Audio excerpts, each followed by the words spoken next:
is up, guys? Merry Christmas. It's your boy GRC. I'm coming at you live every single day at 11 a.m. Eastern. Crypto in the morning. Flying solo. Christmas Day. Let's go. How is everyone doing? I'm so excited. I love Christmas. If you guys didn't check out my thumbnail from this morning, this little guy on the right is looking for price appreciation. But today we're going to be talking about the memes of the year. Really, 2022 in crypto was just one big meme fest. Was it not? It was. So it's Christmas. Everyone's with their families today. I don't want to stress too much. So I'm just going to run you through a beautiful catalog of wonderful memes and wonderful scenarios with my commentary of 2022. And I'll tell you, I highlighted 3. So there was like 6, but I highlighted 3. So obviously FTX has to make the list because we can spin that with the news from today too. There's some important stuff. And 2 is ButtBoy.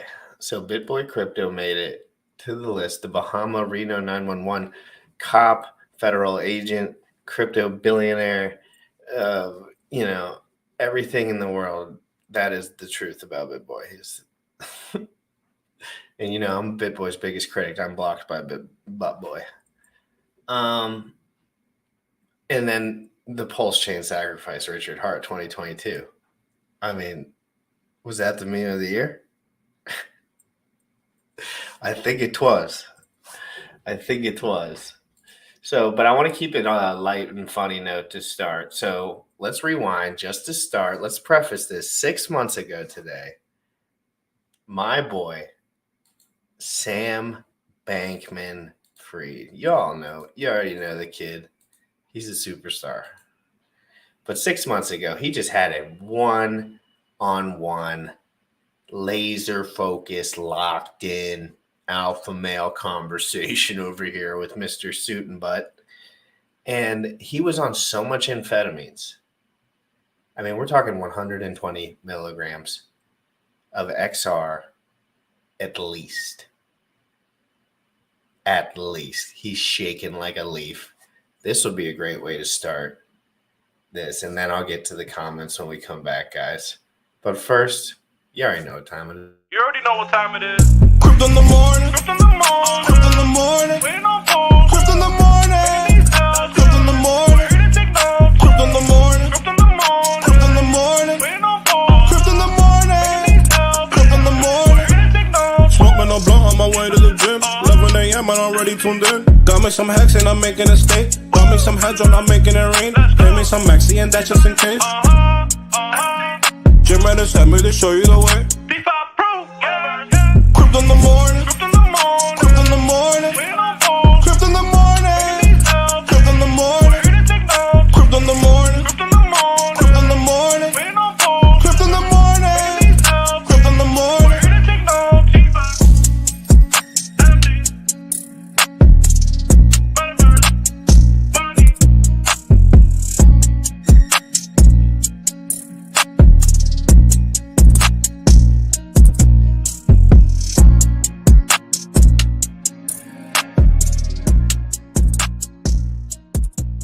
Primary regulator. The crypto community seems very happy about that. They seem to have soured a little bit on Chairman Gensler at the SEC. What's your evaluation of this bill? Is this good for the crypto community? So I think getting regulatory clarity is huge. And I think it's good for everyone. I think it gives customer protection that we're missing right now, real federal oversight, protection against financial crimes, against systemic risk, and at the same time, allows the industry to move back onshore and bring real liquidity to U.S. markets. So I think it's a win-win to have federal oversight. From my perspective, look, it could come from the SEC, it could come from the CFTC, or some combination. The important thing is that it happens. So I welcome the efforts, from the Cinema Gillibrand, the Lumps Gillibrand effort there. The efforts that I know a number of other people have been putting in. Is the CFTC a more sympathetic? Why does he look like I looked like during Christmas in 2003 when I was 11? was not 11. I was 9. Anyway, why is he so excited? Why is he acting like a little child? Why is he not acting like a normal guy? Why is he jumping up and down like a fucking freak? Remember, this was 6 months ago, guys, and this is an all meme episode, and we have way, way, way more fun. If you want fun for a quick hour, like, come on. I'll be easy on him. Audience, do you think the crypto community seems to think We'll be so? quick. So they've certainly had more experience, I think, with the asset class. When you look at, Bitcoin futures have been live on CFTC venues for a few years. So I think that they've built up a lot of knowledge about the industry, and I think they've been. Okay. I feel bad now. Christian, you just cut through me like a Christmas teddy bear. So you know what? You already know he was fluffing it up. Let's get right into the beef and potatoes. Disappointed by your. So I have to say, I'm a little disappointed by your backdrop, because I thought because of that clampdown that you've moved your headquarters from Hong Kong to the Bahamas. Where's the beach? Cause I'm an island boy and I've been trying to make. Oh, I'm an island boy. I'ma just island boy. I'ma just island boy. I'ma just keep that done. I be just staring at the sun. I'm just a fool gazing. I'm like, bro, I'm staying. They're like, you wanna be famous? I'm trying to be out the greatest. I'm gonna float on boy. They get real damn chocolate. I'm an island boy. Put my best on, yeah. Like a walk one mile. Trying to make it to the top. I'm an island boy. I've been trying to make it.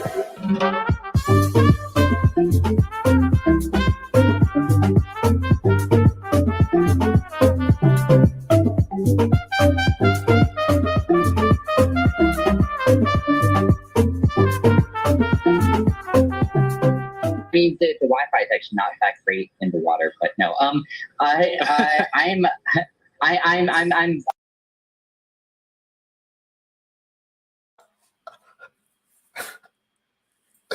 Come on. Was that good? Was that good or not? Was that good or not? Christian, was that transition not professional or not? Come on, dude. I'm a pro, Christian. I might be a pro at this. Oh, that shit. I never watched the full thing. I didn't know he got into the jazz band at the end. Oh, that was so good. That video was made a year ago. I found it this morning. One more time through, guys. Biceps in the chat. Merry Christmas from Bullish Ox. I hope his little niños and his little family members that he's got all around town are having a good time on Christmas. You gotta better believe it. I guarantee the little ones are all excited. I'm sure there's 100 little ones over there around Christmas time. GRC, oh come on! I smoked that. I ran that. We're gonna run that back. And that was too good, bro. Clip out that whole segment for me, and I say that every time, and I've never got a clip. Let's go. I have to say, I'm a little disappointed by your backdrop, because I thought because of that clampdown that you've moved your headquarters from Hong Kong to the Bahamas. Where's the beach? Cause I'm an island boy and I've been trying to make. Oh, I'm an island boy. I'ma just island boy. I'ma just island boy. I'ma just keep that done. I be just staring at the sun. I'm just a fool gazing. I'm like, bro, I'm staying. They're like, you wanna be famous? I'm trying to be out the greatest. I'm gonna float on boy. They get real damn chocolate. I'm an island boy. Put my best on, yeah. Like a walk one mile. Trying to make it to the top. I'm an island boy. I've been trying to make it.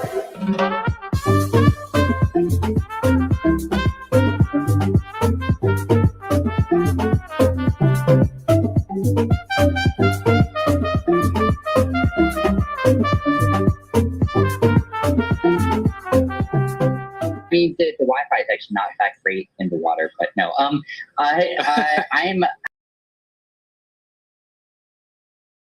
That little piece of crap.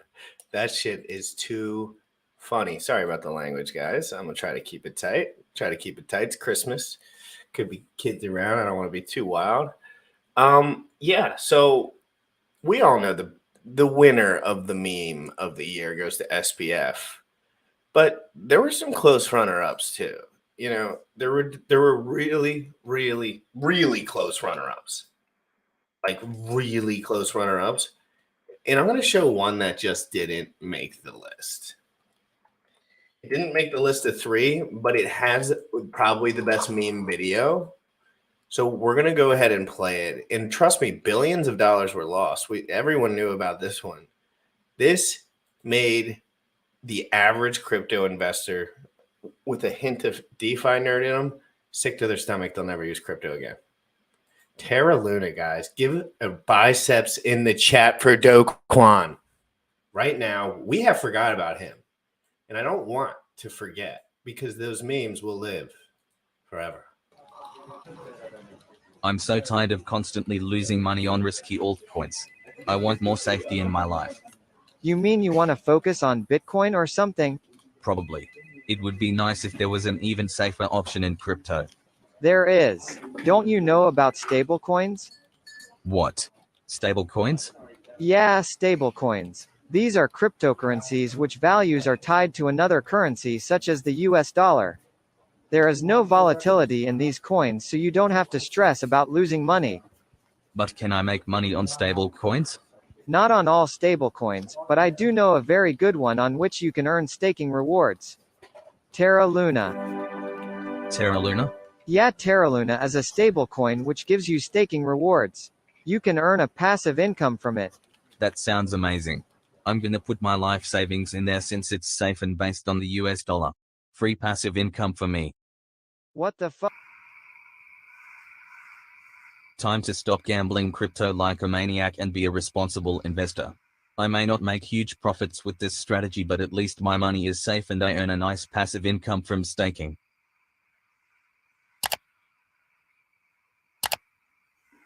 There you go.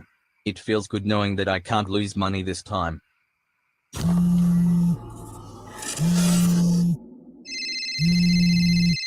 Bonjour. Mr. Gluon. Lode Bogdanov. How can I help you? Dump Terra Luna. But Terra Luna is a stablecoin. My lot. Excuse me? Terra Luna is a stablecoin. It cannot be dumped. Why not? It will destroy the whole crypto market. Switch is actually possible? Well, technically it is possible, but Then dump it right now. Press an order, Mr. Gluon. it will be done, my lord. I would like to apologize for my behavior. It feels so good to have my money invested into something that doesn't get shattered to the ground. For years I have been losing money, while all this time I could just put it into Terra Luna and get staking rewards. Terra Luna is my hero. Holy shit.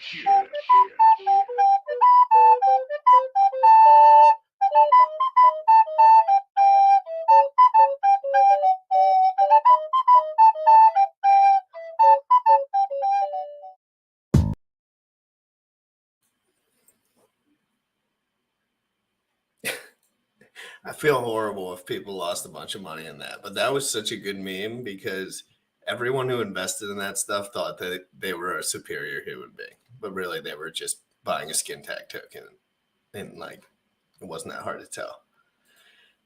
But yes, I know. I feel horrible. The Daquan one got a lot of average investors, which sucks. The FTX one got a lot of rich people, which doesn't suck as much, just as like that's overall sentiment, I guess. Because they can still eat normal food and have a nice warm home. All right, you guys are making me upset. This is a meme episode. Don't you forget it. And let's switch it up.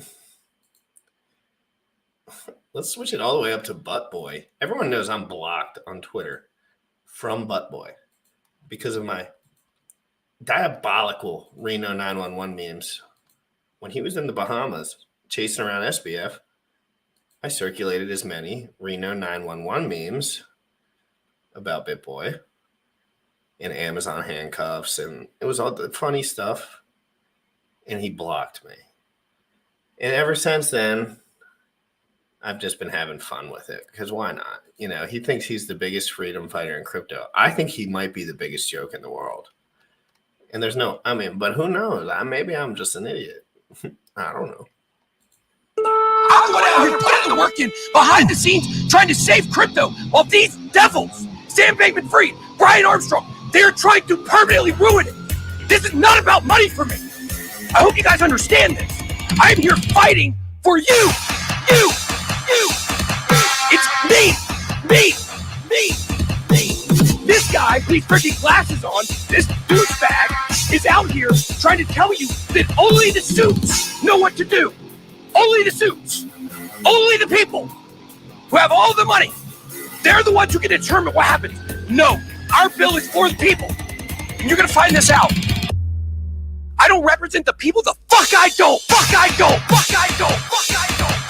The fuck I don't. Fuck I don't. Fuck I don't. Fuck I don't. I'm the one out here putting the work in behind the scenes trying to save crypto while these devils, they're trying to permanently ruin it. He simply cannot be trusted with financial advice because you don't know if he's trying to enrich you or himself. Here's a prime example of that. So he made a video a while back on a token or a cryptocurrency where the price could only go up. What if I told you there's a project guaranteed to increase in price? I know you would probably want to jump in, but I'm sure the first thought you would have would be, wait a second, that doesn't sound right. Well, this is where we get into the complicated gray areas of decentralized finance. What was that, BitBoy? A project that's guaranteed to go up in price? Let's see where this project is today. Wow. Would you look at that? Now that we see up in price, let's see where this project is today. Wow.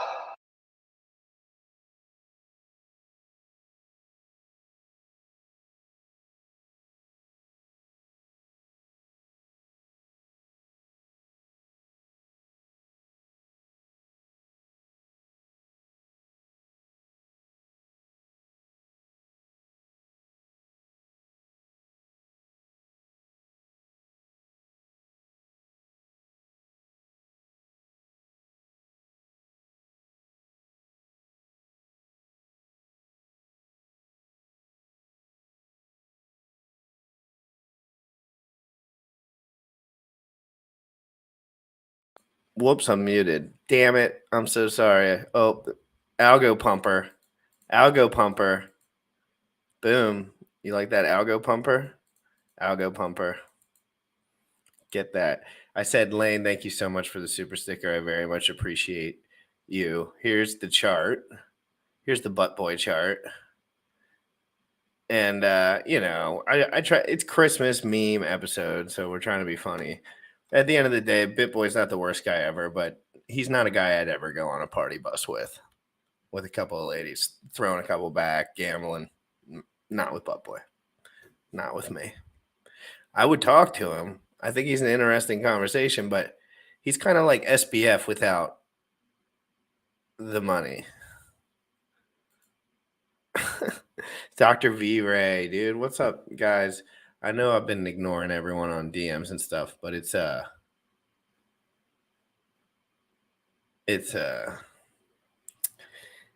been it's hard to do this shit every day and keep up with it, man. I got a life, and it's like, oh, I'm just basically trying to like bounce between this and my real life and trying to figure it all out while I go. But it is funny, and but real quick, my favorite part was when BitBoy said, there's some complicated DeFi nuance that makes this go up in price forever. That's a life sentence where I'm from. If I ever did that once, I would want to be never allowed back. And that's why I'm hard on these guys. I would never. I would be scared. I'm not a butt boy though. Like butt boy's butt boy. Hidden gray areas of where we get into. There's some gray areas. Listen to the nuance here. He tries to really get that butt boy verbiage in there, that word salad. The complicated gray areas of decentralized finance. What was that, BitBoy? A project that's guaranteed to go up in price? Let's see where this project is today. Wow. Whoopsie bit boy. Sorry if you're watching. Merry Christmas. This is kind of a meme. I want to know if this is a meme. Like I've sacrificed for Pulsechain. I'm not gonna lie to anyone. I'm not gonna play it. I'm not gonna play it cool. Okay. But I gotta meme it up for fucking Christmas here. I'm sorry. I have to.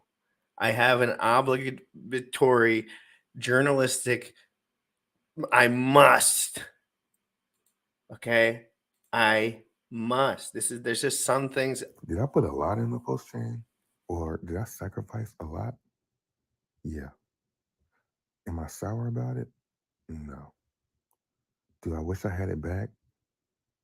No. I mean, I would say, yeah, it'd be nice to have it back, but would I sell my sacrifice wallet or something like that? Nah.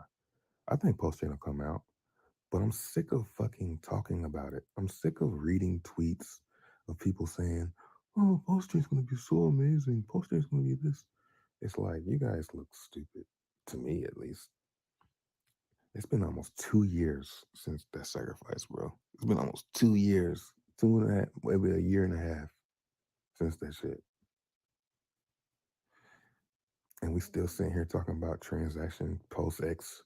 I think PulseX will burn those fees. PulseX, I think it'll burn a lot of fees. I think the price is gonna do. Like, man, you don't get the fuck out of here talking about that shit. Go find something else to talk about.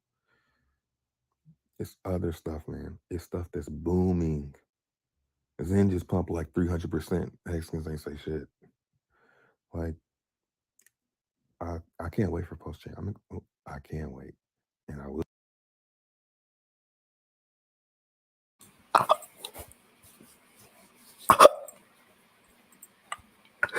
I'm funny, dude. There's no way I'm not the funniest. That was funny, dude. I don't know when I thugged that clip up. That must have been last night. I just saw his face on there, so I clicked it. I was like, I must have time-stamped it for myself, too. Legendary move by GRC on Christmas.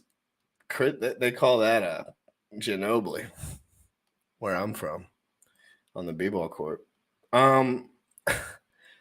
Guys, I'm a big Richard fan, and I'm hard on Richard, but I am a big Richard Hart fan, and I don't think he's ever scammed anyone. I think he played by the rules as much as he literally possibly could. And I have a feeling that people don't like that Ethereum's transactions are super expensive. So basically, I understand all this, but I am going to meme it up. And PNW Sasquatch, bro, I'm going to have to send you a fruit basket or I have to get you a pat on the Sally next time I see you. I appreciate the super chat, dude. Thank you so much for the super chat. That's so nice on Christmas, guys. That's so nice. I stream every day. Hey, I think it's pretty boss that I stream every day. That's like my minimum. Like, I have to do it. And I don't know. It's not always easy, but I will do it, and I committed to it, and I'm happy about it. And I appreciate you guys. This makes me stay. Like, I know it's Christmas. Like, people are doing stuff with their families. We're just having fun. It's not been as serious lately. SBF kind of rugged everything for a while. But it's all about discipline. Discipline is doing something every single day. I don't want to be doing this right now necessarily, but I love doing it. And I love talking to you guys. But, like, it's, I got family stuff and all this other stuff. But I wanted to do it more than anything else. And I think it's important to know that in life, you'll find people that do things. It's not always for money. This isn't for money. Am I doing this on Christmas for money? No. I'm doing this because I really like it. And in my life, I haven't found anything that I really enjoyed doing. Frankly, I was making more money doing other stuff, of course. But when you have a passion for something, it just kind of overrides everything. But let's not take it off the memes. PNW Sasquatch, thank you so much for the $100 super chat. Can't stay this morning, but wanted to pop in and say Merry Christmas. That's big time. That's big time. I'm going to leave that one up because thank you. This is, the popular shows are when all the DeFi crypto things are going down. And Merry Christmas, Franklin. Merry Christmas, Christian. Merry Christmas, UFO. Merry Christmas, fake news. Merry Christmas, Duke of Booze. Duke of Booze. Merry Christmas, Chad. I must hit the thumbs up. Yo, get them run them likes up, guys. Run them likes up. It's Christmas. That Trayvon gives me the shit. That shit was funny though with Trayvon. Bullish. GRC, sell your Pulse. Who's buying Pulsechain wallets? Dr. V. Ray. Guys, thank you so much. We'll keep this one up and let's get back into the meme action. We got a little Richard Art up next. It's the classic. Let's date it real quick. Oh, this is a K4K video. Critical that we note. 8 months ago, published. K4K Crypto. Richard Hart, Pulsechain mainnet, 2 weeks after sacrifice totals. K4K clips. Thank you for the K4K clips on that one, bruh. Join it up. If you're not joined up, you won't get these kind of hot pieces. So, again, a guy on the top left also has blocked me. Richard has also blocked me at some point, unblocked me on Hex's 3rd birthday. Iconic moment. Iconic moment in the history of Hex. Richard unblocking me on Hex's 3rd birthday for me talking about Zen. That one will live in infamy for me. 3rd birthday. I love the 3rd birthday. I love stuff that happens like on a specific day, and then you could just, oh, it's Hex's 3rd. Like, what the fuck? I didn't know it was Hex's 3rd birthday until someone else told me, but it's funny. Hex, interesting stuff, guys. What an interesting life we live. Let's see what Richie has to say. This was 8 months ago. It's not. That sucks. But then the super hard stuff, like bridge, it's like been done forever. You're like, so a lot of times the easy stuff. I mean, look, man, once SAC totals are like done and published, it feels like 2 weeks. 2 weeks after SAC totals? I mean, I'd like to be done in 4 weeks. Like I'd like mainnet to be in 4 weeks, but every time estimate I've ever given has been wrong. And I've been telling you they would be wrong ahead of time because I know how this goes. No one would have ever expected SAC totals would take this long. That's supposed to be the easiest part. Like measure how much people sacrifice. That should be the easiest thing. And then you're like, wow, oddly enough, it's not. That sucks. But then the super hard stuff, like bridge, it's like been done forever. You're like, so a lot of times the easy stuff ends up being hard. The hard stuff ends up being easy. I mean, we're so close, man. And you can tell because the testnet works. Like you can go use it. It's been working for a long time now. It's just that, like, you could even if we had consensus bugs, you could fix those and patch those. But like you can't.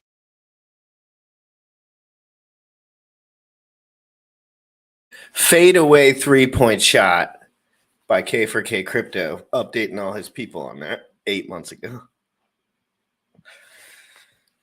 Excuse me. Just kidding, guys. K4K, if you're watching this, come on, man. You know I'm just playing. I'm just pulling up whatever popped up this morning when I was looking through everything. So Ethereum is max. We'll do one more. We'll do one more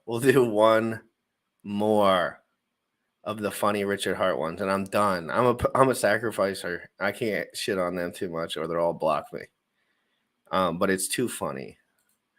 It's too funny not to cover. I hate that. I hate when something's too funny not to cover, but it's not in my best interest. It's the worst because I just always defer to laughing. I can't help it. It's just my rebellion. Let's see what Richard had to say. This was 1 year ago, guys. This was 1 year ago. We were all chillaxing, dropping fat freaking stacks on sacrifices, popping bottles, getting just disgustingly wet. Just disgustingly wet. We were all wet AF and ready to go. We were, and if you know that lingo, you know what I'm talking about. Stop. It's full. Okay. Well, got to build another network. One with higher throughput, lower fees, doesn't destroy the environment. Remove the proof of waste, proof of work miners with proof of stake. Beat Ethereum 2.0 to market with a superior feature set. Remove centralization. Ethereum 2.0 over $200 million has already been lost to mining it in pools because you have to pool because it costs $64,000 to be a validator and you have to become a network admin and a server admin. So you like, it's terrible. It's going to introduce more and more centralization, which at the network level is very bad. So Before you Pulse go solves on all with that. this point, Mhm. can I ask about Pulse as a thing? Is it like Ethereum 2.0 but for Hex, or is it something that would attach No, it's to everything. the Ethereum? It's for Hex users. It is. Are you familiar with Matic, BSC, XDAI? Yeah, well, this is I'm going to lead on to the Sure. kind of layer two They're and forks how of Ethereum that launched empty and have higher throughput, lower fees. Yeah. Pulse is a fork of Ethereum that has higher throughput and lower fees, but it brings system state, which means that you get 10,000 new coins on a new network that you're getting for free. It's the largest airdrop in history. Coins that are priced out on Ethereum that can't function any longer will be able to function on Pulse. Stable coins like USDT and USDC, they're going to be on Pulse too. They're not going to be redeemable for dollars, but I don't think they're going to be worth nothing. And so how much will they be worth? I have no idea. Now, their admins could go and validate all those coins whenever they want. Rockstud purse, my $3,000 Prada jacket, $2,000 Prada shirt, $2,000 or $3,000 Prada pants, Prada glasses, Prada hat, Prada bracelet, and it's all product, Prada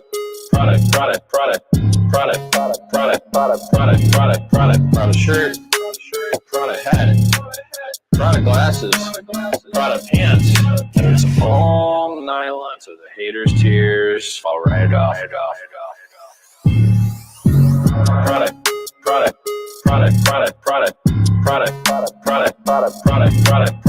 shirt, Prada hat, Prada glasses, Prada pants, and it's all nylon, so the haters' tears fall right off.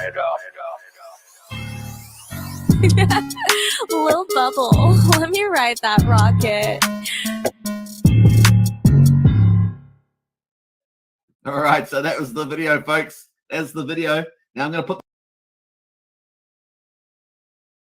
And that's Hex Token, by the way. Oh, well, first of all, shout out to Little Bubble. If anyone knows Little Bubble, he doesn't have the biggest channel, but his stuff is amazing. I love Little Bubble. I want to pay Little Bubble to do an episode, a video for me, or whatever. I want to find out how to make that happen, and I will make that happen, and I will do all of that stuff. But it's Christmas, so we'll leave it on the burner. One more time back, though. Come on, that's too good. That beat is so hot, dude. Little Bubble, dude. I'm telling you, I will liquidate all my stuff to get Little Bubble on the payroll because his beats are too hot. And of course, let's go. Bam. Man, this Hex Token, by the way, my man Hex Token. If you're not following Hex Token on Twitter and Hex Token on YouTube, every day he streams. He's one of the best streamers. I watch him all the time. If you're not, all right, hold on. All right. If you like all this stuff up here, Hex, Pulsechain, PulseX, Zen, everything. This dude covers everything, and he covers it smart. He actually talks about the details. He talks about it quick, and he has fun with it. And he's a fun guy. And I want you to go over right now, and I want you to absolutely subscribe. I don't shout out too many people because of my never paying attention to anyone but myself, narcissism. Merry Christmas, GRC, and all of the CITM fam. Huge things for you guys in 2023. Hey, be nice.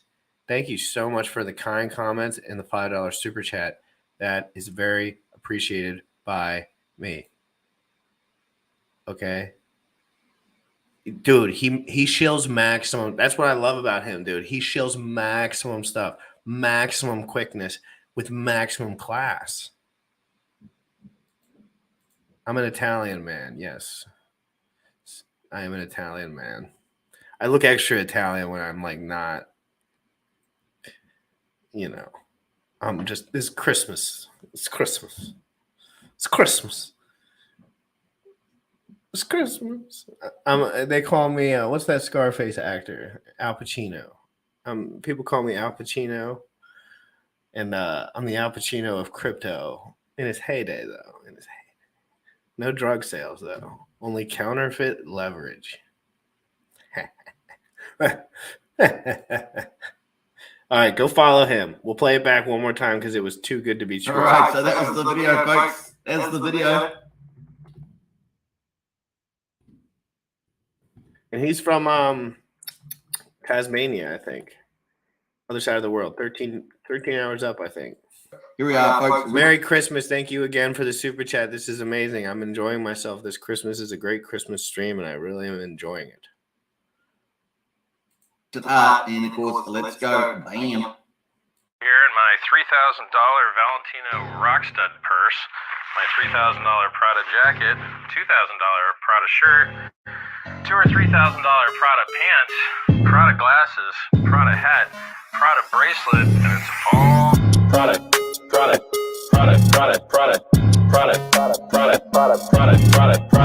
shirt, Prada hat, Prada glasses, Prada pants, and it's all nylon. So the haters' tears fall right off. Prada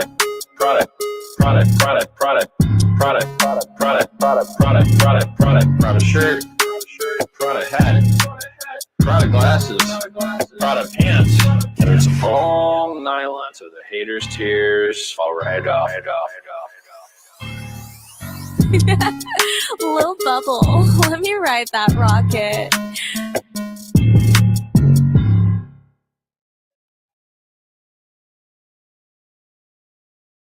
Dude, Little Bubble. Go straight to Little Bubble's account and hit the like. His shorts, his everything. He kills it. I love guys like this that make creative, actually awesome stuff with their own twist, their own creativity in it. And that's him. That beat is fire. I'd rather have Little Bubble than DJ Khaled any day because Little Bubble doesn't scream in the beginning of every song his name. That's ignorant. I hate when he does that. Every time, too. Every time. At the end, he says, ride that rocket. I don't know why it says ride the rocket, but it says it at the end. It's nicer at the end. And this is the meme of the year. So before we get into the news, guys, the quick Christmas news, this was the winner of the meme of the year. Of course, you know who won. You would have thought Daquan, Mashinsky, all these heavy hitters, Richard, Pulsechain, everything, all these cool memes that could have been made. And this dude just comes Reggie Bush, Heisman year, and says, hold my beer. Do you feel me? And he says, hold my beer, and he's an island boy. And there's two memes associated with the winner. You know, I wanted Butt Boy to win, but he just hasn't been predatory in so long, so it doesn't punch as hard. Now he's just pretending like he's some sort of alpha male, which is odd, but whatever. But SBF is on a whole nother level. He's gone full on regimen, locked in. He's doing a health regimen. Supposedly he's getting all his nutrients. Supposedly he's going on a 45-minute walk. Dude, when guys like this start doing 45-minute walks in a little bit of a regimen, in 9 hours of sleep, no amphetamines, in 3 weeks, they turn into God. Again, they remember years of downstream amphetamine effects happen on your brain. So if you take amphetamines every day, there's like a lagging downstream neurotransmitter, death. They just don't hit the way they do, and you become depressed. And you seek out beanbags and orgies and things like this. And this happens. It happened to SBF.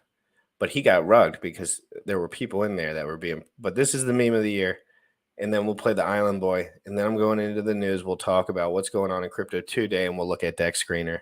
And I'll show you some of the Christmas miracles that this depression has to offer us. Because these NFTs are coming out.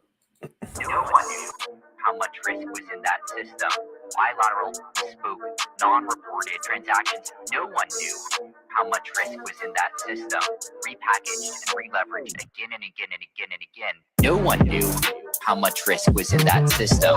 Bilateral, spook, non-reported transactions. No one knew how much risk was in that system. Repackaged and re-leveraged again and again and again and again and again and again and again and again and again and again. Repackaged and re-leveraged again and again and again and again and again and again. That's a scam! Yeah, absolutely could pull it off without my math degree. Use very little math. Use a lot of like elementary school math. Being comfortable with risk is very important. No one knew how much risk was in that system. Bilateral, bespoke, non-reported transactions. No one knew how much risk was in that system. Repackaged and re-leveraged again and again and again and again and again and again and again and again and again and again. Repackaged and re-leveraged again and again and again and again and again and again. That's a scam! Lil Bubble, let me ride that rocket. Lil Bubble's that guy. Biceps in the chat for Christmas for Little Bubble. Little Bubble made this show great. Little Bubble makes a lot of people's shows great, I'm sure. So I have to say I'm a little disappointed. But we have to, I'm sorry, Little Bubble. A year ago, a dude with 7 subscribers won this competition. I want you to understand this. 1 year ago, a guy with 7 subscribers posted a video. This was a year ago. You know what we call this guy? Michael Jordan with 7 subscribers. He comes up and wins this meme competition. He's posted 3 videos. He has 6 comments, 3 of them being from this morning. One's in the chat. One's in the chat. No, F's in the chat for Little Bubble getting wrecked by this dude on a one-off miracle, one-hit wonder. Wasn't even thinking about it. Was just playing around with his computer, and he comes out and he wins. Oh my God. A year ago, this was posted. A year ago, he's posted 6 videos, none of them crypto related. This one was just the gods inspired this one. The Lord inspired this to happen a year ago, like the Red Sea parting. So I have to say I'm a little disappointed by your backdrop, because I thought because of that clampdown that you've moved your headquarters from Hong Kong to the Bahamas. Where's the beach? Cause I'm an island boy and I've been trying to make. Oh, I'm an island boy. I'm a just island boy. I'm a just island boy. I'm a just keep that done. I be just staring at the sun. I'm just a fool gazing. I'm like, who I'm staying. They're like, you wanna be famous? I'm trying to be out the greatest. I'm a Florida boy. I got a real damn tropical. I'm an island boy. I put my vest on, yeah, like a walk one man. Trying to make it to the top. I'm an island boy. I've been trying to make it.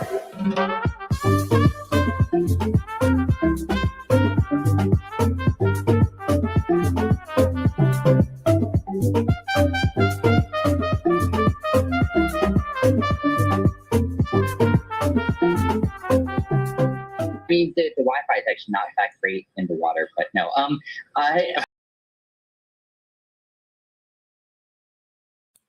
Come on. That dude posted that. I know it only took him a second. That one was inspired by something greater than man. The Island Boys and that synergy. All I am is what I am going after.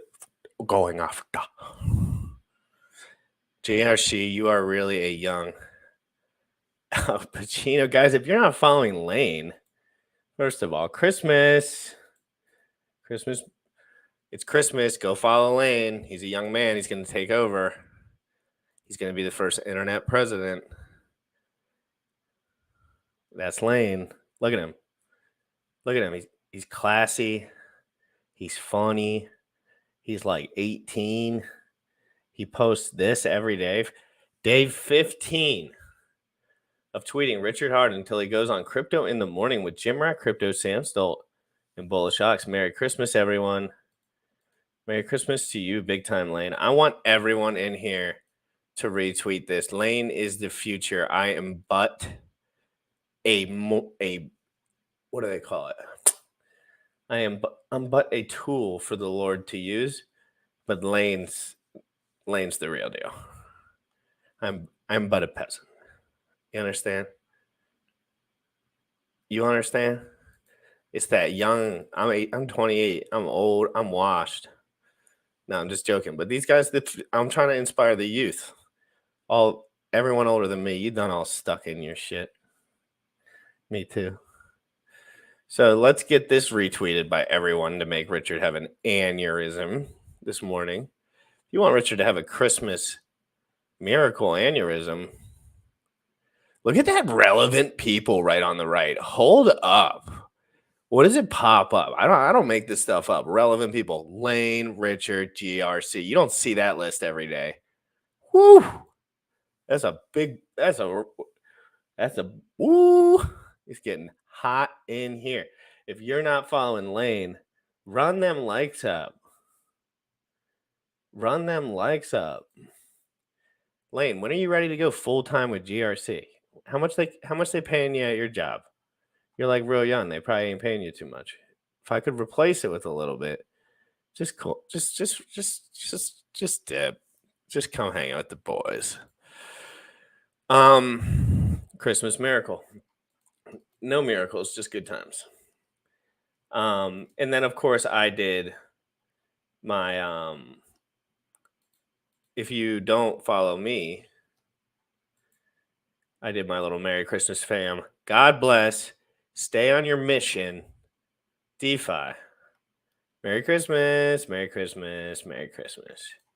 So if you want to go Merry Christmas with me, you Merry Christmas with Lane. I mean, whatever. I don't know. I don't know much about this Christmas, what to say about Christmas, but let's get into the news real quick. I do need to look at the news, and I do need to look at Deck Screener because I have not yet today, which is a problem, but we're just going to let it slide. Let's go to the news.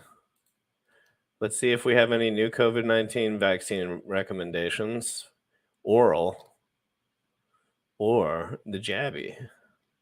JK. Okay, here's Bloomy. Thank God. I love Bloomy.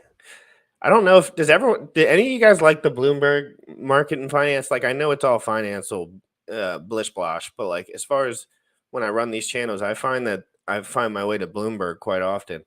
And I'm not saying the ladies, they don't hurt, but I don't think that's the only reason why. I think they're pretty unbiased here. At least a little. Let's listen to what we got. This is from this morning.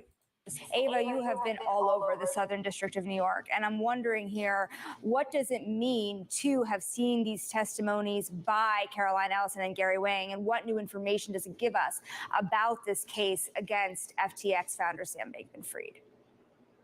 Well, this is the first time that we've heard from Caroline Ellison in her own words as to what was going on at FTX and Alameda before its collapse last month. And it's the same case with Gary Wang. If we look at what Caroline Ellison said during her plea hearing on December 19, she spoke to the relationship between FTX and Alameda.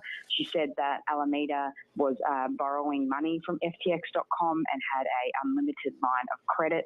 This arrangement allowed Alameda to use this money without being required to post collateral and without having negative balances or without being subject to margin calls on FTX.com's liquidation protocols. She said she knew what was happening was wrong and that she was in agreement as well with Sam Bankman-Fried to not publicly disclose that Alameda was then going on to loan billions of dollars to FTX executives.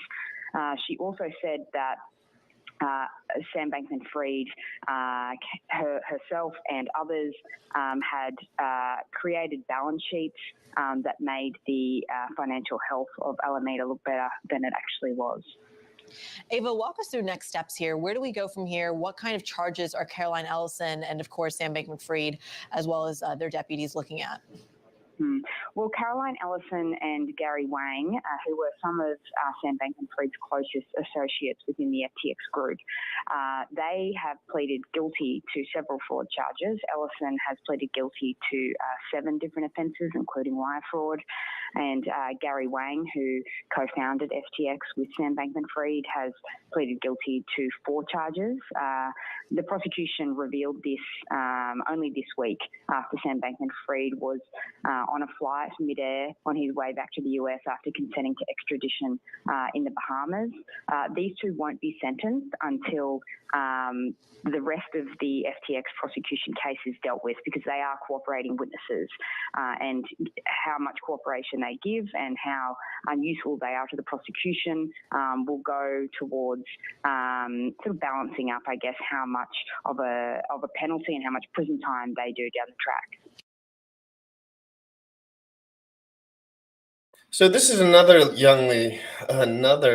lovely young lady that I enjoy to watch, and it's because she gets right to the brass tacks of it. There's some bigger corruption going on behind the scenes with these lawyers and with these law firms and with these political figures, and I think it's really important that people like her, like, God bless this woman. She's a beautiful, nice woman. She has no reason to be freedom fighting this hard, but God bless her, and I'm happy that she's doing it, because it's not easy to do. And I'm sure as a female, it's even in a more odd dichotomy. Even as a guy, it's an odd feeling to always be like pushing up against stuff like that. And as if she has 193,000 subscribers, so she has a lot of subscribers. She gets right to the brass tacks of it. And I'm not disrespectful about these ladies. I'm not. I'm really not. I don't think that's even the right way to be. It doesn't really create much synergy either. Like, what the hell is that going to do for me to be a rude whatever? She's wearing a Led Zeppelin t-shirt. I'm wearing a freaking Christmas pajamas. Let's keep it classy. It's Christmas. In the chat, I want class. Merry Christmas, guys! Today, we're going to break down all the ways that Sam Bankman-Fried has gifted himself a lot of special requests, a very, very lavish lifestyle to the expense of very many people. So if you want to know what we're talking about, keep watching. In the meantime, hit like and subscribe. If you want to know our most recent trade alerts, some coins that you might be surprised that we have exited and maybe stopped accumulating altogether, you have to check out the CT Club. The link for that is down below. You get our trade alerts, portfolio updates, all that good stuff.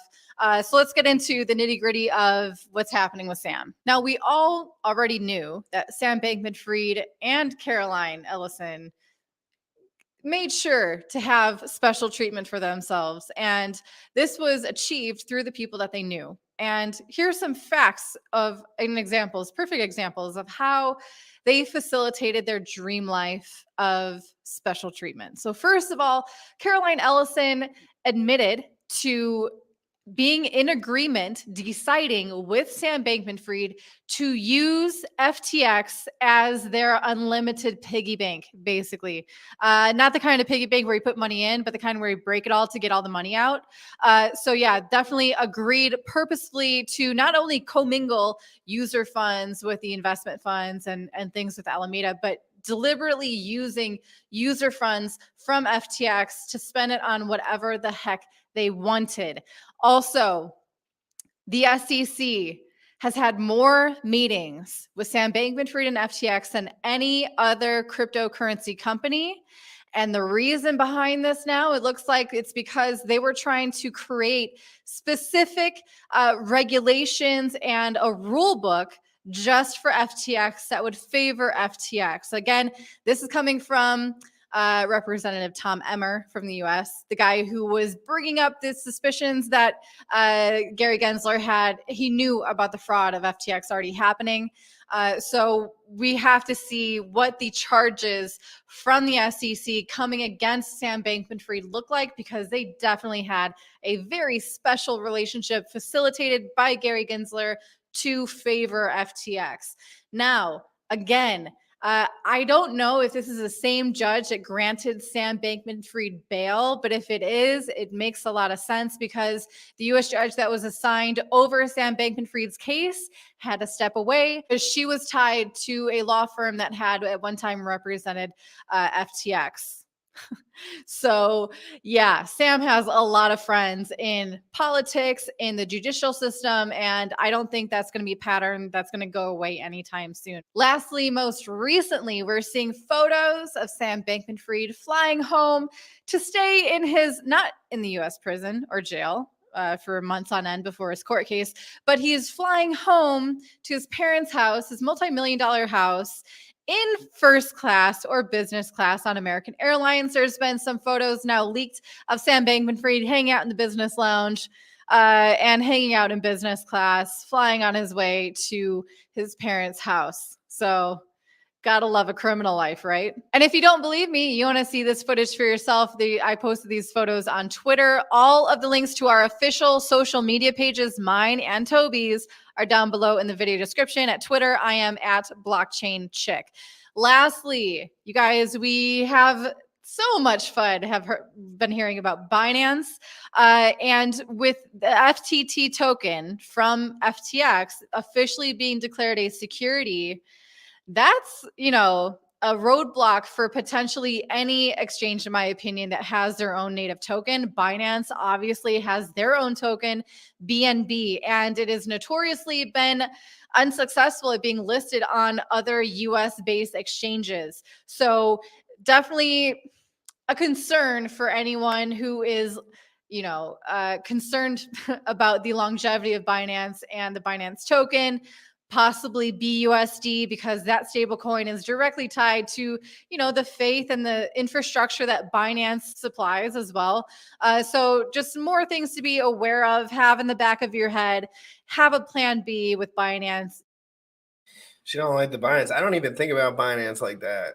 Maybe people should. Is she talking about the exchange? People need to decipher between those, please, and tell me why they feel that way about both, please. We don't like broad generalizations too much, but I understand what she's saying. They're kind of, the CZ Binance thing is interesting, but I'm not willing to go ahead and say, again, I need some more details. Of course, Sam Bankman-Fried. So 39 minutes ago, we're going to do two more news clips, and one's going to be about crypto and the macro, BlackRock take, Coin Bureau. And I think I'm doing a show. Hey, guys, real quick. I think I'm doing with, Zenzu, the guy who does Twitter Spaces and does YouTube, and he's with Jack. I don't exactly know his direct affiliation with everything, but I'll ask him. He's coming. I think he's coming on the show tomorrow. I think we're going to be talking about ZenFTs. So if you want to talk about ZenFTs with somebody who knows more than anyone, come on over. Sam, I think everyone will be back. I don't know. We'll see. I think everyone will be back in the house again. It's the holidays. Take it easy. I'm going to keep the show running. It's my duties. All right. So real quick, Max Kaiser just reveals strange details of SBF. I haven't heard this one yet, and I'm going to have to run through this before we get into the macro. Guys, but don't forget, it's a wild time for macro. There could be volatility at this time. I'm not saying we're going into a bull market right this second. I don't know. But what I'm saying is there could be pumps, and there could be fake news, and there could be real news, and there could be crazy things that happen. So you got to stay sharp. Everyone gets less sharp around this time of the year. Stay sharp. Stay watching this channel. I'm telling you. And I'm not even saying my information is better than everyone else. It'll keep you you just got to stay in the wave with everything with someone honest. That's the hardest part, because most people, like Butt Boy did, like everyone did, like Scott Meeker did, like Crypto Banter did, they all ran to zero on Terra Luna and everything. If you can stay out of trouble and learn, you can change your life extremely fast. Changing your life has little to do with money. Money's just like the aftermath of all of it, generally. Well, that's a complicated. It depends where you're at, but We know overhead to risk ratio. We talk about it all the time, but let's keep going. And I'm going to go another 20 or 30 minutes. I'm ready to rock. He has had to leave his tropical paradise where he was in one of the 5 worst prisons in the world. So he was at first fighting extradition, and then he spent 4 days in one of the 5 worst prisons in the world and decided, well, actually, I'd rather go back to the U.S. And of course, he posted $250 million bail, and he's out. I saw some photos of him in the first class lounge, which I know very well, at JFK, the American Airlines first class lounge. He was there with I think his parents and some FBI agents escorting him back to San Francisco, where he's going to live in luxury until he ever goes to trial. Right. Well, it's a video game. So those days and nights in the prisons was equivalent to when you open a bad door in a video game and you have a penalty, or Chutes and Ladders. It's a great game we used to play as kids. You have a ladder, you go up, and then you hit a chute and you fall down. So this is just part of the video game. He had a 4 or 5 night experience in the simulated prison environment. It was all put together for him as part of his game operators. There is no prison in the Bahamas. He never was involved in any scandals per se. He's just part of the simulation, and he had to go into that experience of the simulated prison. And now he's on an airplane flying around with guards. He's looking for his next power up pill to take to get to the next level of the video game, called FTX Scammer Fraud. And he's definitely the most winningest player. His girlfriend, Caroline, is in New York. She's trying to play the game as well. Apparently, she's copped to charge and to save on some simulated jail time, but she's out drinking fancy coffee and Starbucks and whatnot. So this is really, the culmination of 30 years of gaming, I would say. Who wants to be a quintillionaire? If I were going to call this game something, I would be Who Wants to Be a Quintillionaire? Because, of course, Sam Bankman-Fried was flown in a Gulfstream G550 back from the Bahamas to New York, landed in White Plains. And so he was flown in luxury and from the Bahamas to New York. And one thing that I noticed is, of course, he went into Manhattan for 1 night in prison before he made bail or bond, whatever you want to call it. He was released the next day after paying, I don't know how much of the $250 million he had to put down, but maybe 5% or 10% his parents did, using their house as collateral. But nevertheless, the point is he only had to stay 1 night and then was released the next day. When if you look at Rikers, you have on Rikers a bunch of non-quintillionaires. And you'll find I think there have been actually 19 deaths so far in custody in Rikers just in 2022. And many of them were suicides from young men who have been there for sometimes up to 3 years. Suicides from young men. Give me a fucking break. That have 3 years? Suicide. Is that what they call it these days? Suicide. This is Rikers Island, guys. Remember, this is in New York. Lord have, and I've talked about this verbatim. I've had guys on my show. I've talked about the prison stuff all the time because it's something that's blatantly obvious to me. It's like, let's just rewind what she said right there. Like, and he's probably going to go to prison. Like, I don't want anyone to get it twisted. Like, if you don't know much about the legal system, I'm not saying he's definitely going to go to prison, but if you don't know much about the legal system, like, he's on bond. They're just doing another trial. It's on January 3rd. Like, Christian, what do you think? That's what I'm saying, Christian. They might sacrifice his shit. Like, when I say that shit, I'm not joking. Like, I mean, like, it might be bad in the Bahamas, but you could probably pay your way out of it. You can't pay your way out of Rikers Island. You can't pay your way out of the shoe. You can't pay your way out of the fucking hole. They'll die. Well, yeah, but I mean, well, true. But I mean, don't you think more people have been murdered because of something else rather than highlighting the guys that have 3 years that were maybe? There is a lot of mental health stuff. You went to Rikers, dude? That's crazy. Anyway, any comments on all that, guys? I'm gonna replay that one more time. These places are dangerous, man. And I'm only highlighting that because this dude is not a dangerous man. One's in the chat if you think this dude's going to get slaughtered if he goes to any federal penitentiary or anywhere where there's real criminals that he has to interact with. I mean, if he has to interact with people hands-on, it's going to be trouble. I hope this guy was watching. It's crazy. It's crazy. I think he's going to get locked up. I think they're going to end it. And I think the rich guys are going to get away with it.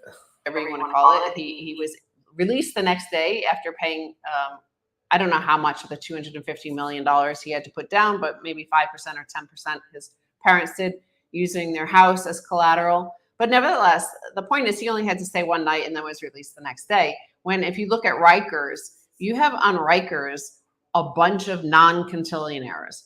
And you'll find there, I think there have been actually 19 deaths so far in custody in Rikers just in 2022.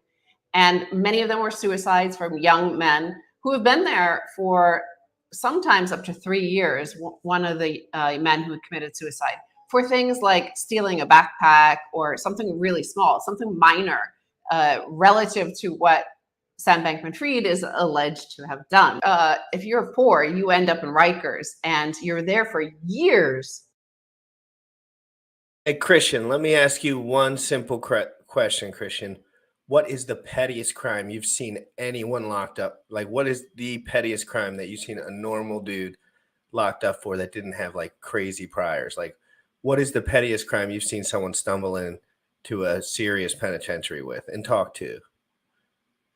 Like I'm curious because I have a couple friends of mine that got, but they're not, some of the stuff they did is a little more serious. It's just the drugs. But like, I think it's interesting. Anyone in the chat, you know anyone who got locked up for something petty? Tell me a little story. Give me a little blurb. Like, what do you know someone? Oh, I know one. When I was 18, I was working at Jimmy John's. And I didn't have a driver's license yet because I got in trouble for some shit. I was 18, I think. And I worked at Jimmy John's and there was a supervisor and he was like 22, 23. He seemed a lot older to me, but now in hindsight, he was obviously super young. And he had 2 kids. He's a light-skinned black dude. He's like 6 foot. He was like good-looking dude. He was working hard, kind of like head down, a little depressed-ish. He got locked up for 2 full years for 2 grams of marijuana in 2 separate bags. He got felony distribution for 2, and he went to prison. And he had 2 babies. And he worked 24 hours a day. You know what I mean? So that was mine. And like that one shocked me because I remember thinking like I don't think they would do that to me. And like he was definitely like, you know, from you know, the crowd that the poverty crowd that she was mentioning of people that maybe have lower income and stuff. I guess I was I don't know. Like there is some race. It is about race sometimes too. Like nobody really cares if I have a big load of money or don't. They would never know. But maybe sometimes I would get the pass just because they would assume. But again, I know some white guys that look really scary, and I think everyone. So it's just like, try to be a nice person. Just try to take a shower and just make your hair look as normal as you can. And I don't know where I'm getting at anymore. SBF's in trouble. So we're gonna be watching this, guys. You know, I'm the only guy on the internet covering that case already live. That thing's already pending live, January 3rd. Go to my pending streams, you'll see it. So let's play it a little bit longer. It's really curious when I see guys like this. I want to see if he'll end up in jail. Like I've watched a lot of normal dudes end up in jail real bad, and this is not normal. This dude stole $1.9 billion of people's money in one day. Without the ability to get out, I guess they must suffer from cash bail, where if your bail is $250 million, you have to come up with the entire amount. Where obviously Sam Bankman-Fried and his family did not have to come up with $250 million. So it's who wants to be a cantillionaire. If you're a cantillionaire, we see obviously you get treated very differently. The moral system and the legal system that justifies the big plunder is quite extraordinary for all to see. You could just see it right there. Oh yeah, well, the type of bail, actually, the classification of that bail means that his parents had to put up exactly zero. They put. He had to put up this much money. He put up this much money. This much money.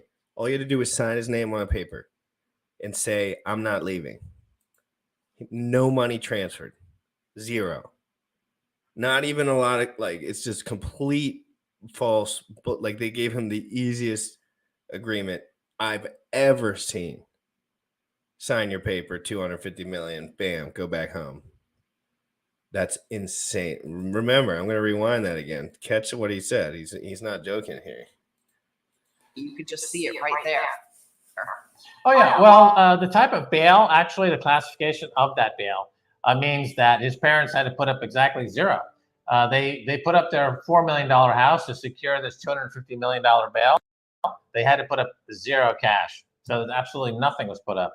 Now, as far as the other players in Rikers, those are what we call, I forget the initial now, NPCs or non-playing characters. NPC. Yeah, non-playing characters. They're in the game. They're just the background noise to the game. They're not actually in the game. So they don't count at all. They're just, they're written in, they're programmed into this game called Who Wants to Be a Cantillionaire, and they don't exist either. So I guess it's Nora the Explorer meets the Matrix meets Who Wants to Be a Cantillionaire. And there's going to be a 3-picture deal. I'm sure he's going to do a deal with Hollywood. I'm sure that law that says if you're a convicted felon, you can't, or in the process of being a convicted felon, you can't do a Hollywood deal to capture or make money on your criminal activity. I'm sure that'll be waived. I'm sure he'll be starring in a 3-picture deal for Paramount Streaming, starring Sam Bankman-Fried, reenacting all the key moments in his journey, his incredible epic journey. Would be cooler if he joined the gang. It would be a cooler video. Would be a cooler movie if he joined the gang and went 20 deep, came out praising the Lord. Wouldn't that be an interesting movie? Hey, he's got connections. What if this dude's like real deal, like in real life, like he's just like doesn't give a fuck. He's just like badass, Billy Badass. He probably starting to feel that way, but I don't know if it's come to him yet that whether he can go to prison. And I don't know. I'd be so scared, yo. I would be, but he's so famous now. It's like so weird. It's so weird. It's so weird. What gang are we thinking SBF's going in? Where's he from? First of all, where the heck is he from? Let's see where he's from. 92 baby, he's 30. He was born on the campus of Stanford University. Yeah, I don't think they have gangs for those guys.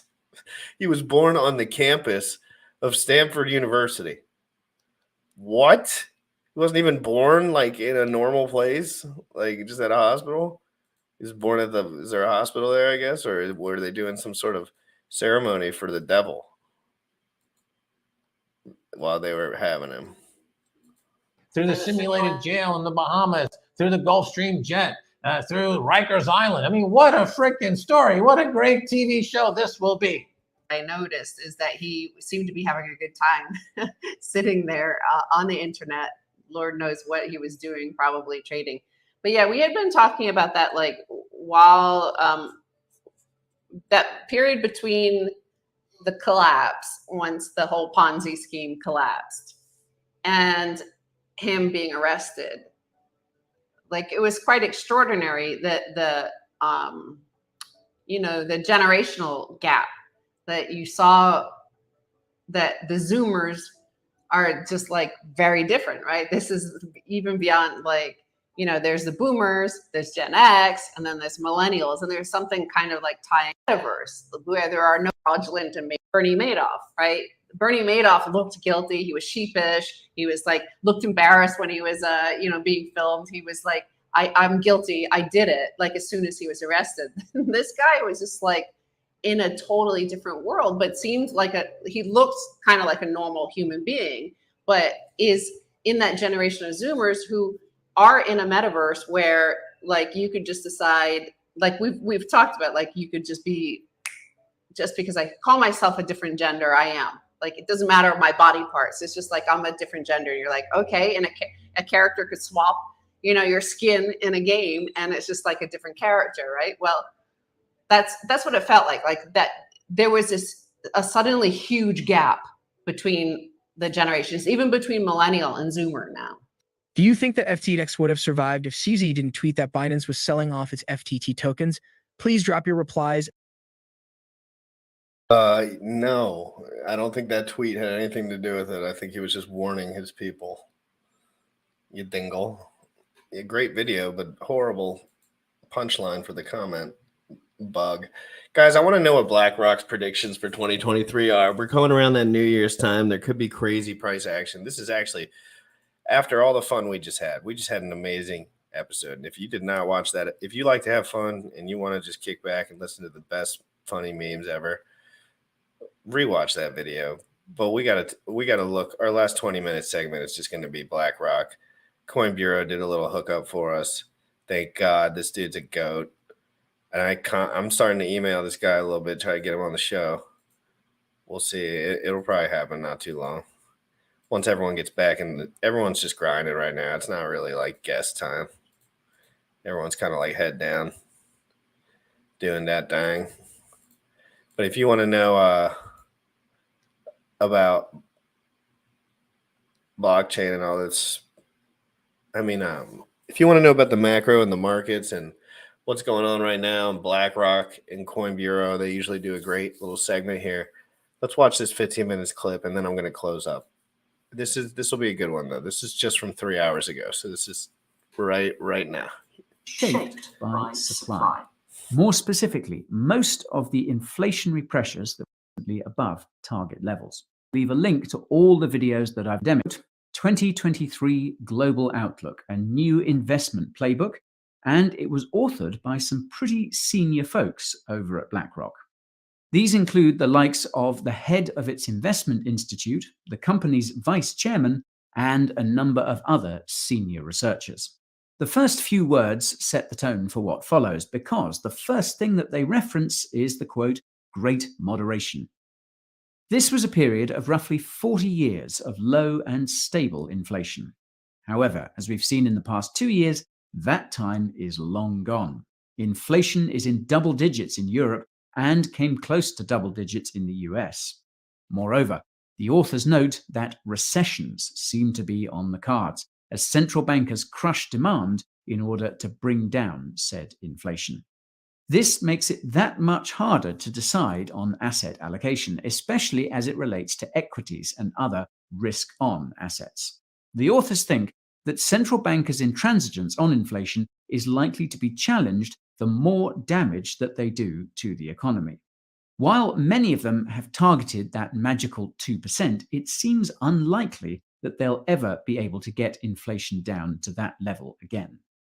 Now, the main question that the authors are trying to break down is whether the markets are adequately pricing in the amount of economic damage that we're likely to see next year. For example, they don't think that equity valuations are there yet. However, they do think that this could be a good time to start rethinking bonds, especially in a higher yield environment. Of course, one size does not fit all when it comes to fixed income investments. Longer-term government bonds are not as favorable given the current high levels of inflation. That inflation is something that the authors admit will be with us for a long time. We'll have to learn to, quote, live with inflation as long-term drivers keep it consistently above target levels. Okay, so that's the intro. It's quite clear that the playbook needs to be changed because the game has changed.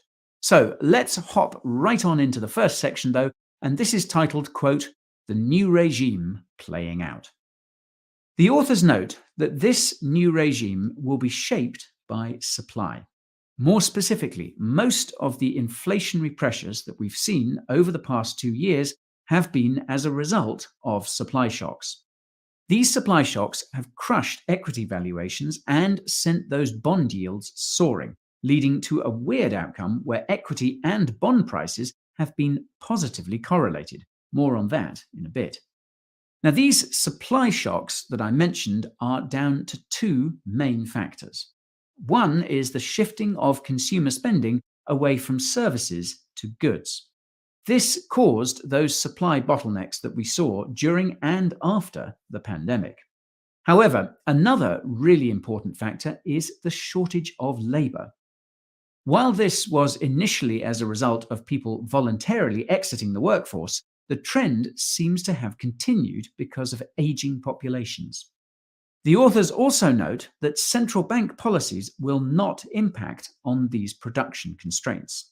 Monetary policy can only impact broader demand, but not on what types of goods and services are demanded.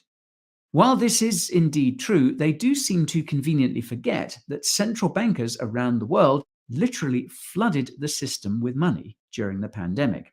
So they bear much of the blame for the high levels of inflation that we're now seeing. Be that as it may, central bankers are trying their darndest to bring that inflation down to 2%. And this is seen in the chart the authors have for us here. In order to bring inflation back down to the 2% target, they will have to crush economic growth by at least 2% to bring us back in line with the previous target trend. But, as I mentioned, this is becoming increasingly unlikely, and central bankers around the world are slowly beginning to indicate that they would be okay with an inflation target above 2%. Now, this is something I analysed in a separate video on a Goldman Sachs report, which I will also leave linked to in the description. So, it could be likely that the Fed will allow growth to continue on the current trajectory. Now, could these supply factors ease? Well, possibly. But the authors do see at least 3 long-term trends that are likely to keep this above average. These include aging populations and the resulting worker shortage, geopolitical tensions and the supply chain issues they bring, and the transition to net zero carbon emissions. Now, that third one is particularly suspicious, given what we now know about ESG policies and who has been pushing them. But we'll get onto those a little bit later on. On to the next page of the report, though. Now, this over here is particularly interesting. It's a matrix which explains the author's tactical view of navigating the markets next year. How you should position your portfolio based on a number of different scenarios. The quadrants are risk on, risk off, i.e. risky assets or risk averse, and damage priced, damaged, not priced in terms of the Fed's economic damage. Now, based on which quadrant we're in, they say whether we should be overweight, underweight, or neutral on these particular asset classes. We're currently in the quadrant where we're still in a risk-off environment and the damage has not been priced in. This we know because the Fed's fund rate is currently 4.5%, and the terminal rate that the Fed officials view from the dot plot is higher than 5%. So, in other words, we are still nowhere close to interest rate cuts. Currently, BlackRock is underweight long-term nominal bonds and underweight equities.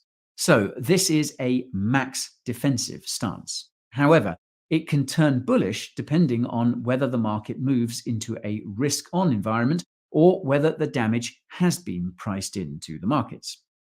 But how do we determine this exactly?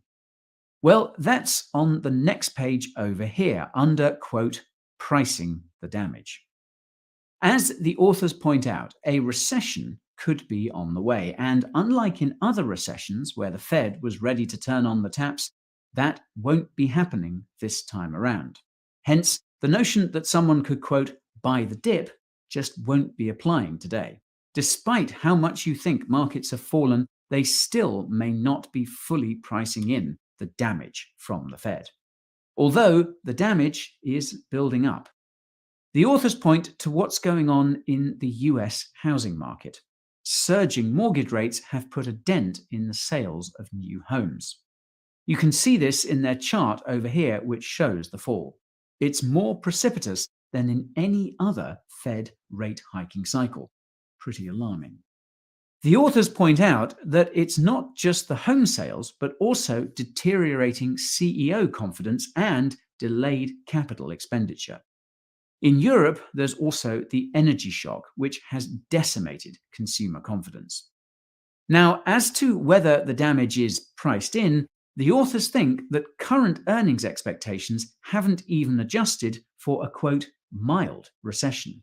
It's for that reason that they think that the damage isn't reflected and why they are underweight developed market DM equities.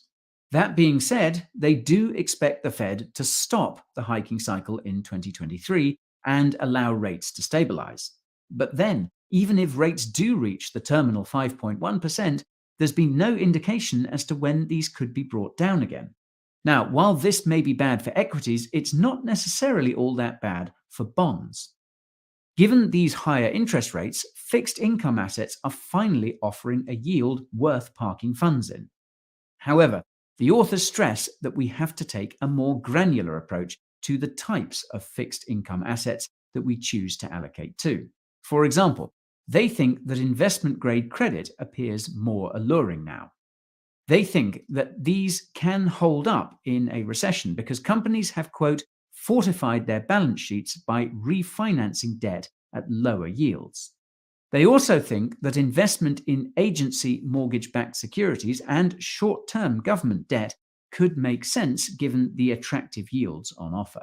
However, the one fixed income asset that they are not particularly bullish on is long-term government debt. That's because investors can no longer rely on the negative correlation that used to exist between bonds and stocks. For example, in recent months, this relationship has completely broken down, and it appears to now have gone positive. See their chart over here. There's also the fact that investors are slightly more cautious about holding this longer-term government debt because of high debt levels and high inflation in developed countries. These concerns around debt loads and profligate spending are what caused that crazy sell-off in UK gilts just a few months ago. If you want the TLDR on what happened there, then there's a video for that. On to the next page though, and that is living with inflation. The authors believe that the focus on inflation has come at the expense of growth and jobs. More specifically, the restrictive monetary policies of central banks are leading to more damage than the inflation itself. While they acknowledge that the, quote, politics of inflation has taken over the narrative, this could soon shift to the politics of recession if the central banks and politicians go too far. It's for this reason that they think central banks will struggle to bring inflation back down to the 2% target. Hence, the authors think that even with the recession coming, we are going to be living with inflation. Yes, it will eventually cool once spending patterns normalize, but it is likely to exist above policy targets for years. In terms of asset allocation, they think that this environment warrants inflation-linked bonds and other real assets. Guys, we've been dealing with the same situation since I was an adult, so don't get worried about anything. We're in the fastest appreciating asset classes in the history of mankind. We have nothing to worry about. You need to learn how to not sell your crypto. You need to learn how to keep it and then buy more when it's low a little bit, and then just chill with your bros and do whatever you want. Get on your mission. But that's not what people do, is it? No. They send their money to centralized exchanges in Terra Luna and Celsius, or they sacrifice all their money, or they stake all their money, or they over leverage into a position where it's not like necessarily beneficial to them enough in the time where it makes them freak out. But if you just keep on the mission and you keep your coins, keep your crypto, keep your decentralized stuff to yourself, you're going to be A-okay, no problems with none of this inflation stuff. You're not going to have to deal about the inflation stuff. I'm telling you, because when you put your money in the fastest appreciating asset class, when they turn the printers back on, it's just the common denominator. If other things go up, if you think other things will go up, then decentralized immutable coins with product market fit, good founders, and the whole DeFi loop will survive just by definition, unless they legislate them out somehow. But right now they got to deal with SPF and all these centralized scumbags. I think we might be in the clear, fam. The reason for this is because they think that the market expectations for inflation have always underestimated it. You can see this in the chart over here, where the median analyst expectations were projected out in 2020, 2021, and 2022. In an environment where the market always underestimates future inflation, you want to be in assets with inflation protection. On the next page over here, they have some tactical advice for investing in the new regime. For one, they explain exactly why shorter-term government bonds are favorable to longer-term ones. Firstly, in some places, shorter-term bonds are yielding more than longer-term bonds. In the US, the 2-year yield is above that of the 10-year, for example. You can see exactly what that looks like over here. Now, in bond nomenclature, this is an inverted yield curve, and it's usually a sign that a recession is coming, so take note. Given that shorter-term rates like the 2-year are above the 10-year, it, quote, reduces the need to take risk by seeking yield further out the curve. This is also a reason why they feel comfortable adding overweight to the likes of investment-grade credit. Strong balance sheets combined with higher rates are a great source of income in a recessionary environment. The authors also say that they like US agency MBSs. Now, for those unfamiliar, these are mortgage-backed securities that offer credit protection via the government ownership of the agencies, Fannie Mae, Freddie Mac, Ginnie Mae. If you have no idea what I'm talking about, then I've linked to some resources in the description for you that explain how these differ from other types of MBSs. The authors again reiterate that recession has not been priced in to corporate earnings, so that's why they remain underweight the asset class heading into the new year. However, when they do decide to pivot into equities, they will be more selective in the sectors chosen. The thesis of an aging population will mean more spending on healthcare, for example, which could be a boon for that sector. They also think that the energy and financial sectors could be good ones to focus on for a cyclical play. For example, elevated energy prices will bode well for the former, and a higher interest rate environment will lift the latter. To quote the deputy CIO of BlackRock's fundamental equity division, quote, "A bottom-up look at what our companies are telling us is probably the best lens we have into the future."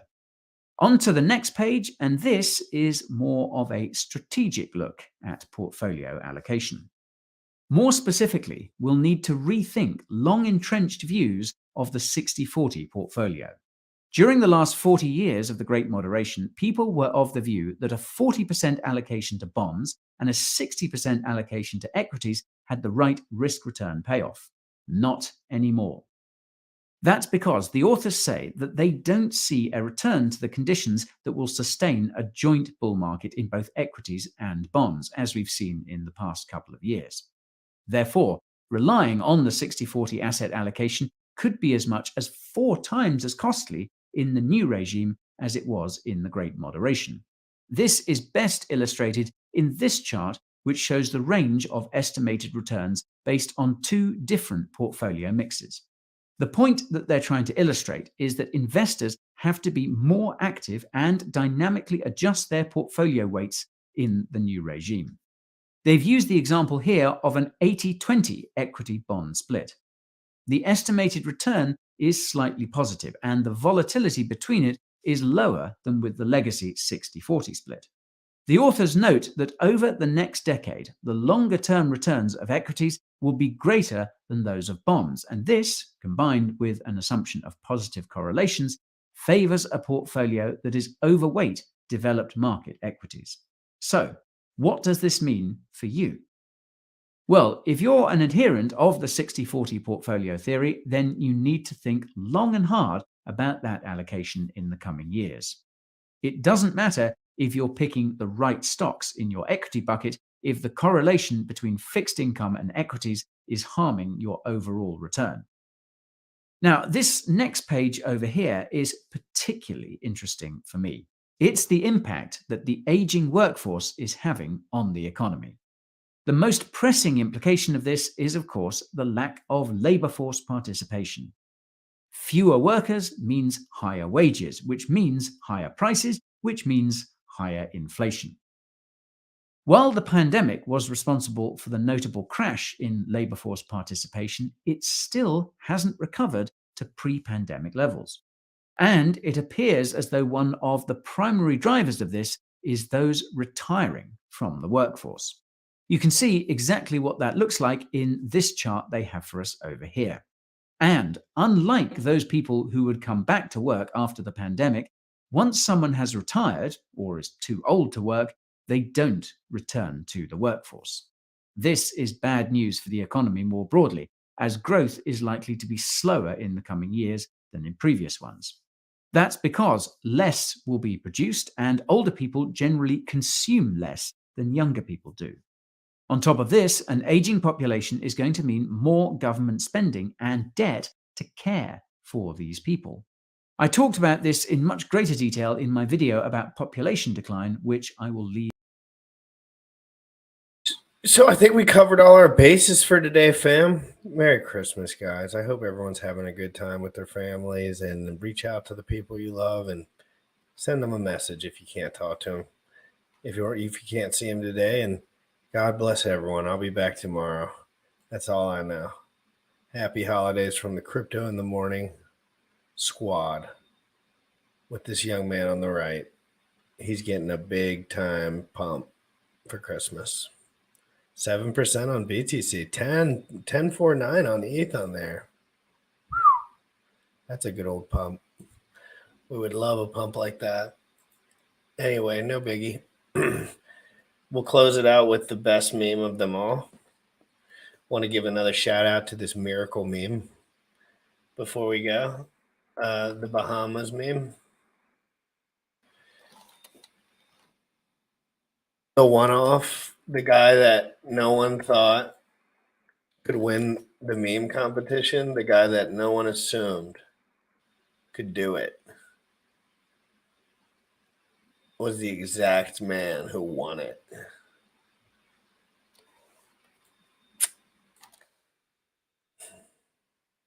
Here it is. Let's go.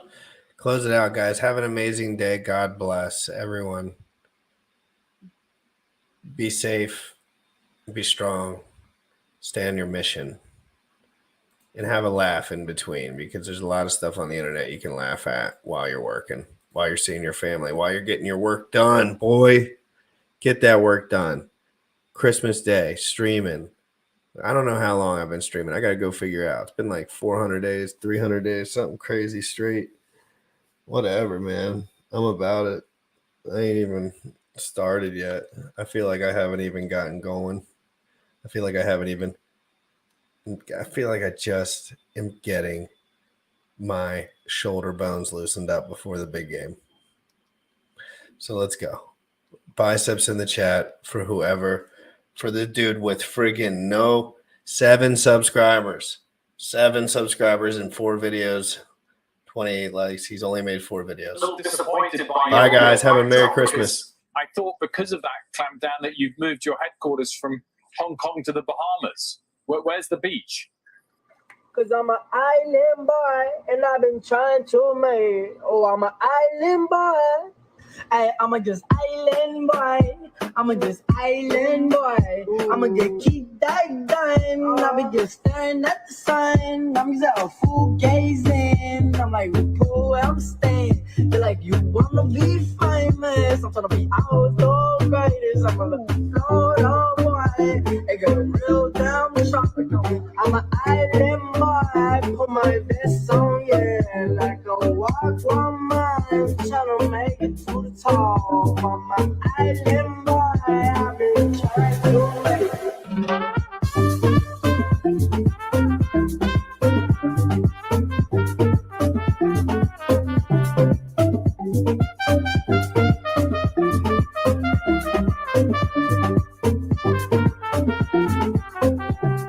I mean, the Wi-Fi is actually not that great in the water, but no. I am. You already know what time it is. I'm Crypto in the morning. Crypto in the morning. Crypto in the morning. Waiting on phone. Crypto in the morning. Crypto in the morning. Crypto in the morning. Crypto in the morning. Crypto in the morning. Waiting on phone. Crypto in the morning. Crypto in the morning. Smoking a blunt on my way to the gym. 11 a.m. and I'm already tuned in. Got me some hacks and I'm making a stake. Got me some heads on, I'm making it rain. Pay me some maxi and that just in case. Jim ready to send me to show you the way.